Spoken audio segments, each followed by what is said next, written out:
Cheryl, that's right. There are homes right behind me. It's part of a push to make this a multi-income community, changing public housing to a mixed income community. Now, very few of the residents who actually used to live here are not coming back, but the ones who are say that this has been a long time in the process.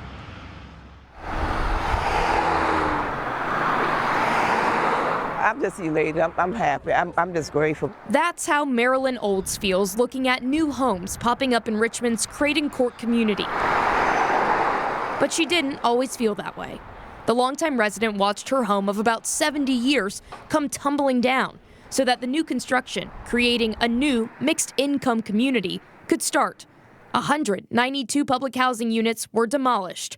Hers was one of them. What I saw was like punches in my stomach. Like, is this something you know? See, it was my home. It was my home. So that's what I saw. I saw it and it hurt, but I couldn't stop it. We talked with residents back in 2022, shortly after the demolition, who had heard new housing would come, but weren't getting their hopes up. When I saw the bulldozer, I actually believe it because they've been saying it for years and years and years. Yeah. So it's finally done happened. It's in progress.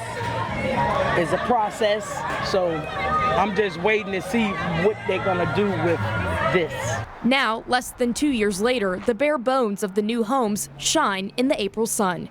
In total, about 140 new units, including some homes and duplexes, will replace the 192 demolished units. We try to get about 30% of them to be market rate and 30% of them to be affordable based on the city affordable standards. Then that last 30 will be what we call 60% of AMI, that 30%. And that's just for, our public housing residents. So that's the split that we try to make in all our developments. Of the 208 former residents that once lived here, Richmond Redevelopment and Housing CEO Stephen Nesmith says only about 20 to 25 of them will return. The others can use vouchers to move to another location in Richmond. We leave it up to the residents to decide whether or not they want to come back, right? And that is embedded in what's called the Residents' Bill of Rights. Nesmith says the new mixed income development will ultimately change the view of Richmond's public housing communities. When you decentralize and not centralize poverty, the data shows that if I'm in a neighborhood where I see other people successful, I want to be like them. Old says she's sporting all white for a reason, to welcome what's new. So look at that, that's the sunshine. That ain't nothing but God. White is pure, a beginning, a new beginning for folks who deserve it. Okay? I represent.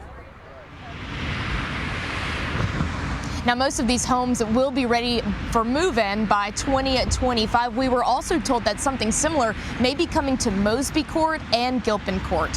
In Richmond, I'm Elizabeth Holmes, CBS 6 News.